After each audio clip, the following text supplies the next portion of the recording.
The trade is one of the most exciting off-the-field aspects of sports. The idea of bits and pieces from one team being put together in exchange for other bits and pieces can be an intriguing one. Some trades can be for cash or a player to be named later, or some can even be for the next biggest star. There have been many famous and infamous trades over the history of sports. The Red Sox traded Babe Ruth for $100,000, which subsequently cursed them for the next 86 years and turned the Yankees into their first dynasty. The Oilers traded Wayne Gretzky to the Kings for a large bounty, but that ultimately wasn't enough to lead them to another championship. But with the good and the bad trades come the bizarre.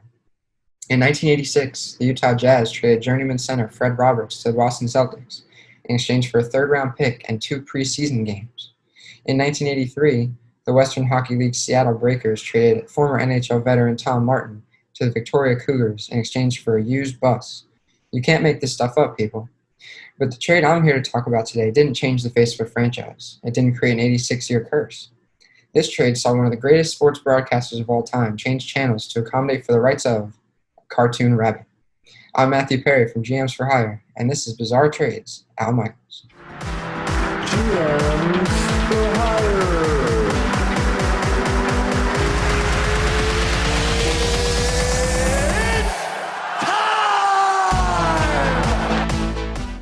In 2005, ESPN acquired the rights to Monday Night Football, which became an instant success and at one point had the largest audience in the history of cable television. Following this acquisition, NBC picked up Sunday Night Football, which put the teams of each telecast at a crossroads. Which team do they join? Former ESPN president George Bodenheimer had the tough task of selecting who would remain on the Monday Night Football telecast. John Madden, famous coach turned broadcaster, was the first one to leave Monday nights for Sundays. Despite Bodenheimer writing him a lengthy letter trying to get him to stay, Madden's contract was up, and it was his time to go. Choosing the production team was slightly easier, as Bodenheimer selected Chip Dean and Jay Rothman to direct and produce respectively. Behind-the-scenes roles were set for both ESPN and NBC. Determining the broadcasting team is where we get bizarre. At the 2006 Super Bowl, a colleague told Bodenheimer that Al Michaels, legendary broadcaster, wanted out of his ABC contract so he can go join Madden on NBC.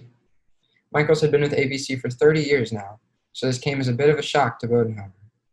After speaking to Michaels after the game, he confirmed that his interests in leaving were true. The first thing Bodenheimer did after finding out that Michaels looked to leave was contact Disney CEO at the time, Bob Iger. Iger told Bodenheimer that he was willing to let Michaels go if, and only if, Bodenheimer can get the rights to none other than Oswald the Lucky Rabbit. Disney, who owns ABC, ESPN, and more, were willing to let the award-winning, Super Bowl calling man who spent 30 years with them, Al Michaels, go for an animated rabbit? Yes, they were. What many don't know is the significance of Oswald the Lucky Rabbit and why he was so important to Bob Iger and Disney. According to Britannica, Oswald the Lucky Rabbit was Walt Disney's first created character and was born in the 1920s when Disney worked for Universal, before starting the empire we know today. Due to this, it was clear that Oswald was still important to the Disney family. Within a week, Bodenheimer had the deal worked out with NBC Sports president Dick Ebersol, and it was considered done. To this day, Al Michaels works for NBC Sports, covering Sunday Night Football, although now alongside Chris Collinsworth rather than John Madden. Oswald the Lucky Rabbit, of course, still resides within the Disney family and regularly appears in Disney-licensed video games, merchandise, and original programming. Around this time, the Kansas City Chiefs and New York Jets of the NFL also made an unusual trade, with the Chiefs giving the Jets a 4th-round pick to compensate for the releasing of coach Herm Edwards from his contract.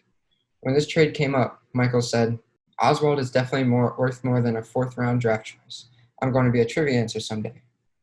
Not only will Michaels be a trivia answer for a long time, but a piece of bizarre trade history. If you're ready for some more bizarre trades, be sure to like and let us know some of your favorite deals. Maybe you'll see one pop up in a future episode. But for now, I've been Matthew Perry from GMs for Hire, and this has been Bizarre Trades, Al Michaels. I'll see you next time.